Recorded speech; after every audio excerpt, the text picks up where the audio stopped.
अच्छा, ये CYSS सिस का क्या हुआ फिर? अब जब आपने ASAP लॉन्च कर दिया तो पुराने छात्र संगठन का क्या हुआ? और उसमें आपने दिल्ली में शायद 1-2 चुनाव लड़े भी थे।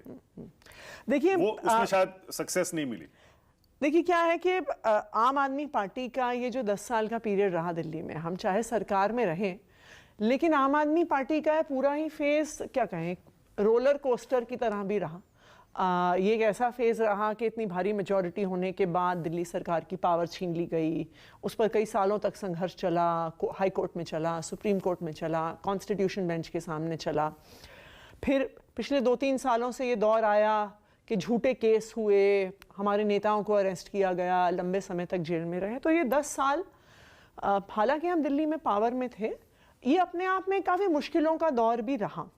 तो जो एक स्टूडेंट ऑर्गेनाइजेशन और जो एक संगठन को खड़े करने में जितना समय हम देना चाहते थे, उतना हम दे नहीं पाए, क्योंकि हम कई और चीज़ों में लगे रहे। पर ये जो सिस है, इसको पंजाब में कामयाबी मिली? नहीं, बिल्कुल। तो पंजाब में जीते आप। तो यही इसी संगठन को एक नया रूप दिया जा रहा है। तो ये जो ASAP है, ये दिल्ली में भी होगा, ये पंजाब में भी होगा, देश भर में। ASAP मैं ये मानती हूँ कि ये एक यूथ पर इसी में स्टोरी है ना, इसी में कहानी छिपी है। हाँ जी। आप ऑल्टरनेटिव पॉलिटिक्स पर लौट रहे हैं, क्योंकि अब दिल्ली में हारने के बाद ऑल्टरनेटिव पॉलिटिक्स को हमने कभी छोड़ा नहीं। अब देखिए फिर हमने ऑल्टरनेटिव पॉलिटिक्स को, देखिए क्या है कि कुछ ऑल्टरनेटिव पॉलिटिक्स होगी जब आप सत्ता के बाहर हैं, पर आप भटक गए थे। ऑल्टरनेटिव बिल्कुल नहीं। ऑल्टरनेटिव पॉलिटिक्स का एक स्वरूप होगा जब आप सरकार के अंदर है। मैं तो आपको कह रही हूँ, ऑल्टरनेटिव पॉलिटिक्स का कोई मकसद होता है। ऑल्टरनेटिव पॉलिटिक्स का यह मकसद है कि ऑल्टरनेटिव पॉलिटिक्स के माध्यम से ऐसी सरकार बने जो जनता के हित में काम करे। फिर हम तो ये समझते थे ऑल्टरनेटिव पॉलिटिक्स का मतलब आपने जो समझाया था, ना कि अपने दोस्तों के हित में काम करे। आपने जो मतलब समझाया था ऑल्टरनेटिव पॉलिटिक्स का, उसमें ये था बंगला, गाड़ी, सिक्योरिटी वगैरह नहीं लेंगे, आम आदमी की तरह रहेंगे, ये था। फिर देखिए शीश महल। हमने ऑल्टरनेटिव पॉलिटिक्स का जो मतलब पहले दिन से कहा था कि आम आदमी राजनीति में आएगा और आम आदमी के लिए सरकार चलेगी, और आम आदमी पार्टी ने बिल्कुल यही किया। आम आदमी राजनीति में आया। मैं तो खुद उसका उदाहरण हूं। मैं तो एक बहुत सामान्य मिडिल क्लास परिवार से आती हूं। मैं एक सामान्य मिडिल क्लास परिवार से आते हुए, नई मुख्यमंत्री रेखा गुप्ता शीश महल को संग्रहालय बनाने जा रही हैं, म्यूजियम। सबको दिखाएंगे कि देखिए ये है इनके डबल स्टैंडर्ड, आए थे वैकल्पिक राजनीति देने और कैसे ये सबसे ज्यादा उसका भोग करने वाले बन गए। मैं एक और भी सुझाव दूंगी। मैं उनको ये भी सुझाव दूंगी, जो प्रधानमंत्री जी का राजमहल है ना, उसको एक दिन के लिए खोल दें। एक दिन के लिए आप जो मुख्यमंत्री आवास था उसको आप चाहे परमानेंट खोल दें, बहुत अच्छी बात है। जाने दीजिए सबको अंदर, हम तो स्वागत करते हैं। एक बारी सब लोग अंदर चले जाएंगे तो सारा भारतीय जनता पार्टी का झूठ पूरी दुनिया के सामने आ जाएगा। पता तो चले कहाँ है ये सोने के टॉयलेट, पर लोगों ने तो बिलीव कर लिया। पता तो चले कहाँ है। तो इसलिए अच्छा है ना, बनाइए म्यूजियम, देखे दुनिया के भारतीय जनता पार्टी ने जैसे झूठ बोला कि 2500 रुपए देंगे, जैसे भारतीय जनता पार्टी ने झूठ बोला 24 घंटे बिजली देंगे, वैसे ही भारतीय जनता पार्टी ने मुख्यमंत्री आवास के बारे में झूठ बोला। लेकिन आप बनाइए उसे म्यूजियम। मैं तो बस एक रिक्वेस्ट करूंगी बीजेपी से, एक दिन के लिए प्रधानमंत्री आवास भी खोल दें। मैंने सुना है वहां पे, ऑफकोर्स सुना ही है, मैं तो कभी अंदर गई नहीं हूं, कि वहां पे 150 करोड़ के सोने के कालीन हैं जो सोने के धागे से बुने हुए हैं। मैं भी देखना चाहती हूँ। मैंने सुना है कि एक सोने का जैसे लाल किले में वो राजमहल के तो वीडियो हैं। आप दिखाइए क्या है उस वीडियो में, सोने के टॉयलेट और स्विमिंग पूल और ये वो जो वो वीडियो दिखाते हैं उसमें कहीं पे डाइनिंग टेबल दिखती है, उसमें वहां पे कहीं पे किचन दिखती है, वहां पे कहीं पे बेडरूम दिखता है। लेविश तो है ना वो। देखिए घर एकदम लेविश तो है। देखिए मैं ये मानती हूँ कि जो वो घर है वो एक मुख्यमंत्री का सिर्फ आवास नहीं है, मुख्यमंत्री का कार्यालय भी है। वहाँ पे मुख्यमंत्री की सिक्योरिटी का भी पूरा अरेंजमेंट है, तो उस हिसाब से वो घर बना है। और वो घर मैं आपको बता दूं, वो अरविंद केजरीवाल का घर नहीं है, वो अरविंद केजरीवाल का व्यक्तिगत घर नहीं है, वो मुख्यमंत्री आवास है। आप देखिए रेखा गुप्ता जी के पास नहीं रह रही वहाँ पे। रेखा, उनके पास कोई घर नहीं है अभी तक। हाँ। वो अपने प्राइवेट घर में रह रही है, वो घर ढूंढ रही हैं। हाँ। उनको केंद्र सरकार घर नहीं दे रही है, ऐसा मुझे सुनने में आया है। पर चलिए वो अलग मैटर है।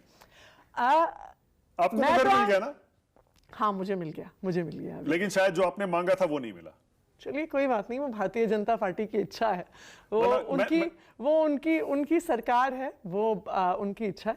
मैंने ये सवाल इसलिए किया, देखिए मैं ये मानती हूं कि भारतीय जनता पार्टी ने मुख्यमंत्री आवास के नाम पे बहुत राजनीति करी। हाँ। अब तो जीत गए।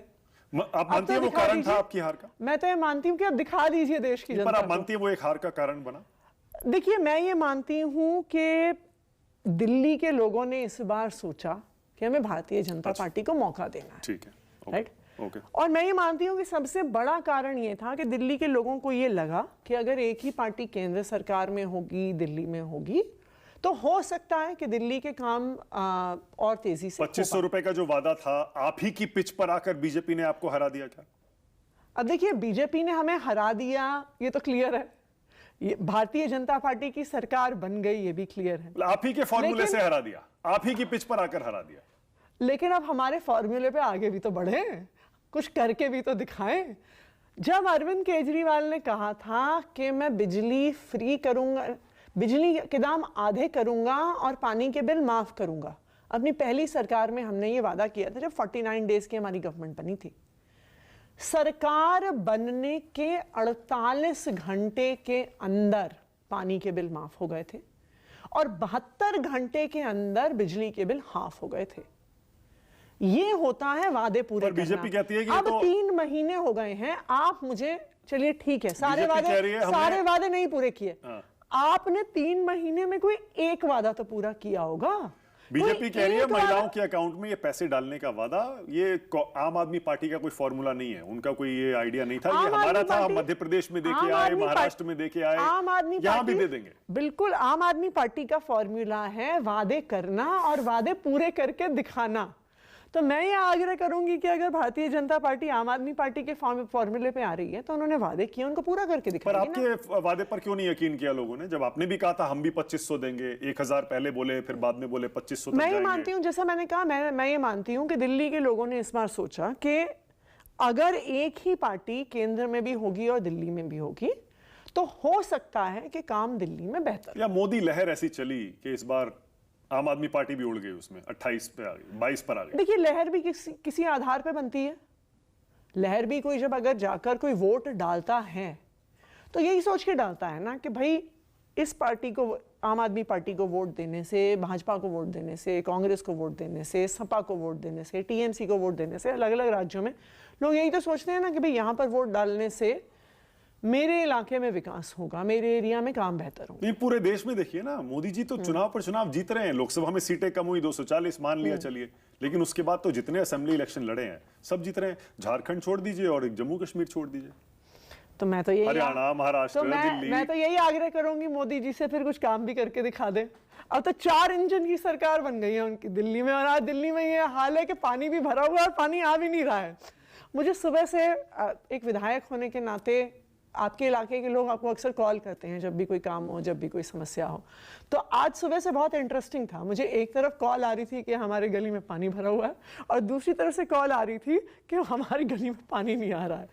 तो और प्रवेश, आपकी कोई योजनाएं जो चल रही थी वो इस सरकार ने बंद तो नहीं की ना अभी तक? आप लगातार कैंपेन में कह रहे थे ये बंद हो जाएगा, वो बंद हो जाएगा। शुरू तो हो गया है, मोहल्ला क्लिनिक्स बंद होने शुरू हो गए हैं, मोहल्ला क्लिनिक्स के स्टाफ को हटा दिया गया है। वो तो कह रहे हैं उसको रिफर्बिश कर रहे हैं। दिल्ली सरकार की एक बहुत इफेक्टिव योजना थी फरिश्ते स्कीम, जिसमें एक्सीडेंट विक्टिम को अगर आप हॉस्पिटल लेके जाइए तो उसका पूरा खर्चा दिल्ली सरकार उठाती थी, चाहे आप प्राइवेट हॉस्पिटल में लेके जाइए, चाहे आप सरकारी हॉस्पिटल में लेके जाइए।